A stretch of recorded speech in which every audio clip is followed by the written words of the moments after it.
Method of accounting. देखिए, method of accounting की अगर आप बात करते हैं तो हम सब लोग जानते हैं कि कंपनी को सिर्फ एक ही तरीका आता है और उसके लिए एक ही तरीका आई अकाउंटिंग स्टैंडर्ड में ISA में अलाउड है, और वो कौन सा है? That is accrual base. International accounting standard IAS में ये लिखा हुआ नहीं जी। तो कंपनी के लिए क्या है? Accrual base. लेकिन अगर इंडिविजुअल बिजनेस है या AOP है तो आपकी मर्जी है, आप अक्रूवल पे भी जा सकते हैं और कैश पे भी जा सकते हैं। तो कंपनी के लिए एक ही तरीका है, कौन सा? Accrual base. और अगर इंडिविजुअल और AOP है तो अक्रूवल भी हो सकता है और कैश भी हो सकता है। लेकिन ये भी बात है कि IFR स्टैंडर्ड जो है वो आप ये कह सकते हैं कि क्या कह सकते हैं, बोर्ड ऑफ रेवेन्यू क्या कह सकता है, वो अपने स्टैंडर्ड भी ला सकता है या अपना भी कोई लॉ इंप्लीमेंट कर सकता है कि आप ये वाला ISA अप्लाई करें। तो वो कहता है कि board can set method accrual और कैश। अच्छा, क्या वो पूरी इकोनॉमी के लिए कर सकता है? नहीं, इकोनॉमी के लिए, वो किसी स्पेसिफिक ग्रुप के लिए कर सकता है, जैसे कॉलेजेस एंड प्राइवेट यूनिवर्सिटीज। वो उनको कह सकता है कि देखिए, आपका हिसाब में बड़ा सीधा होता है, बच्चे ने फीस जमा कराई तो ठीक है, बीच में तालीम छोड़ गया तो वो अलग मसला। और आपकी प्राइवेट यूनिवर्सिटीज में तो अक्सर 30 से 40% लोग तालीम बीच में छोड़ के तो चले जाते हैं, पूरी तरह तालीम कंप्लीट नहीं करते। तो हम कहा आपका अक्रूवल बेसिस आप करते हैं, तो वो किसी ऐसी इंडस्ट्री को जिसमें उन्हें ये बातें समझ नहीं आती, वो कहते हैं यार आपका हिसाब जो है ना, आप अक्रूवल बेस पे नहीं करेंगे, आप किसकी बेस पे करेंगे? कैश की बेस पे। तो किसी सेक्टर को अलाउ कर सकते हैं, मजबूरी समझे आप। तो देखिए ना, उनको पता है कि 100 बच्चे क्लास में इनरोल हुए थे MBA करने के लिए, लेकिन बाद जी 40 ने किया, बाकी चले गए, 2 सेमेस्टर की फीस आएगी 3 के। वो कहते हैं ये तो फिर मसला गड़बड़ रहेगा, बेहतर ही है इनको किस पे अलाउ करें? कैश पे। तो पहली बात ये कि कंपनी के लिए अक्रूवल बेस है और इंडिविजुअल और AOP के लिए अक्रूवल एंड कैश। लेकिन किसी खास सेक्टर के लिए फेडरल बोर्ड ऑफ रेवेन्यू कह सकता है कि जनाब आप क्या करें? ठीक है जी, आप किस में करें? आप कैश में करें या अक्रूवल में करें, दोनों में से कोई पाबंदी लगा सकते हैं। चेंज ऑफ मेथड के लिए आप अप्लाई कर सकते हैं। क्या कंपनी भी चेंज ऑफ मेथड के लिए अप्लाई कर सकती है? नहीं, कंपनी के लिए तो तय है कि उसने है नहीं अक्रूवल बेस। आप कहें जी मैंने एक प्राइवेट लिमिटेड कंपनी बनाई तो प्लीज मुझे कैश अलाउ कर दें, कमीशन ने एक लगानी है, ला नहीं पड़ गया, मुझे ला से बाहर जाने की बात कर रहा है, क्या हाल है? गलती से साइन हो गए थे, मिनिस्टर के पास चला जाओ, उसे नहीं पता ला। अच्छा, तो बात कहने का क्या है कि कंपनी नहीं, कौन अप्लाई कर सकता है?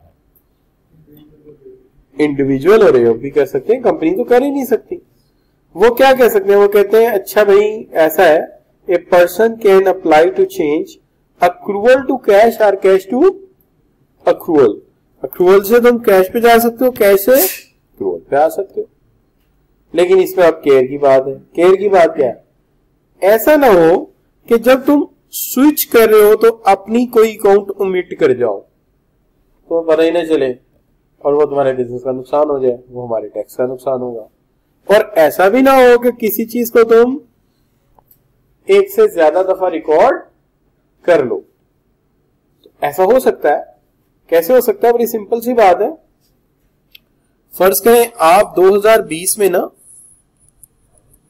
आप काम कर रहे थे अक्रूवल पे, ठीक है, किस पे काम कर रहे थे? अक्रूवल पे। तो एक एंट्री आपने डेटर के अकाउंट में की, ठीक है, सेल की कितनी? 10,000, तो एंट्री आ चुकी थी। लेकिन जब आप 2021 में कैश में गए तो उस वक्त उसने कैश पेमेंट की। मेरी बात में, उसने उस वक्त कैश में पेमेंट की। आप चूंकि कैश पे ट्रांसफर हो चुके थे, लिहाजा आपने क्या कर दिया? कैश 10 और किसके अकाउंट में लिख दिए? डेटर के। इस तरह डेटर के अकाउंट में ये 10 2 दफा आ गया। एक दफा ये देखिए और एक दफा ये देखिए। एक दफा जब अक्रूवल बेस पे उसने ट्रांजैक्शन की थी तब उसके अकाउंट में आया था, और दूसरी दफा जब उसने कैश पेमेंट की तब भी आ गया। तो इस तरह ये चांस है कि आप किसी भी ट्रांजैक्शन को एक से ज्यादा दफा रिकॉर्ड कर सकते हैं। क्या ख्याल है बच्चों? अच्छा, ये मामला सिर्फ आप सिर्फ जो है रिसीविंग में नहीं कर सकते, ये एक्सपेंस में भी हो सकता है। क्या ख्याल है बच्चों? It is possible in expense के आपने एक एक्सपेंस किया अक्रूअल बेस पे, ठीक है, लेट से 5 रुपए का, तो ये क्या किस में आ गया? पेबल में आ गया ना। क्या हाल है? फिर आप कैश पे चले गए और आपने ये पे कर दिया, ये आपने पे कर दिया और कैश में भी लिख दिया, तो फिर ये 5 भी कितनी दफा आ गया? 2 दफा। एक दफा अक्रूअल बेस पे और दूसरी दफा जब आपने पेमेंट की उस वक्त आ गया। तो ऐसा हो सकता है, लिहाजा हम ये कहते हैं, या सॉरी लॉ ये कहता है कि इसमें केयर होनी चाहिए, ऐसा ना हो कि आप रेप्लिका प्रोड्यूस कर लें। क्लियर बच्चों? मुश्किल बात तो नहीं कर दी मैंने कोई? अच्छा, अब बच्चों बात आ गई cash based accounting and accrual based accounting. हालांकि हम जानते हैं, लेकिन लॉ वालों की आदत है छोटी से छोटी चीज बात बतानी शुरू कर देते हैं। मिसाल के तौर पे आज बताने आए हैं, कहता है तुम्हें पता है कैश बेस्ड अकाउंटिंग क्या होती है? क्या होती है? तुम उस वक्त इनकम लिखोगे जब तुम्हें रिसीव होगी, और एक्सपेंडिचर कब लिखोगे? जब तुम पे करोगे। हमने कहा ठीक। अच्छा, फिर कहता है अक्रूअल बेस समझाऊं? समझ नहीं, रहने दो। नहीं, आज समझनी पड़ेगी। क्या? इनकम ड्राइव होगी जब वो रिसीवेबल होगी और एक्सपेंडिचर जब पेएबल होगी। तो आज उन्होंने डेफिनेशन बताई है। अब डेफिनेशन समझ आइए आपको? इससे पहले आपको कभी इतनी समझ नहीं आई होगी जितनी आज आई। क्या हाल? तो ला ये बता रहा है कि ड्राइव इनकम अगर कैश पे है जब रिसीव होगी, और एक्सपेंडिचर जब तुम अदा करोगे, पे करोगे, और अक्रूवल बेस पे जब रिसीवेबल हो जाएगा, और एक्सपेंस में जब पेएबल हो जाएगा। क्लियर जी? अक्रूवल बेस को मजीद एक्सप्लेन करता है। क्या एक्सप्लेन कर रहा है? जरा गौर करें। ड्राइव इनकम जब